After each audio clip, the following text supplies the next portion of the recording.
ఏం మాట్లాడలేదు అని రేపు మాపో వీళ్ళు గెలుగుతారు. పాయింట్ ఏంటంటే బేసిక్ కాన్సెప్ట్ ఒకటే. ఈ ఇక్కడ తెలుగుదేశం సోషల్ మీడియానే అంటే వాళ్ళేమి పెయిడ్ ఆర్టిస్టులు అన్నాను నేను, తెలుగుదేశం వీరాభిమానులే. ఇవాళ యూత్ వేరు, పాత తరం వేరు.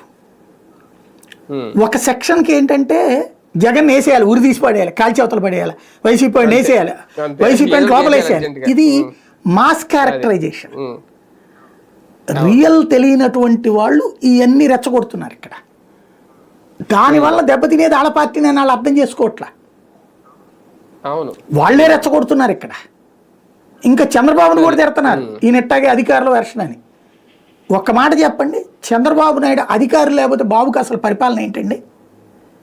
ఇప్పుడు ఓ డిటి నాయక్, ఒక సురేంద్ర బాబు, ఒక వ్యాసు, ఇట్లాంటి అధికారులతో పరిపాలనే కదా నువ్వు నడిచింది. చంద్రబాబు గారిది ఏముంది జన్మభూమి, ఇప్పుడు ఏముంది జన్మభూమి, శ్రమదానం ఏముంది ఇప్పుడు? ఆ రోజున మర్చిపోయిన ఇష్యూస్ కదా, పాట పాడుకున్నాం, ఎగిరి గంతులు వేసాం, ప్రచారం జరిగిపోయింది.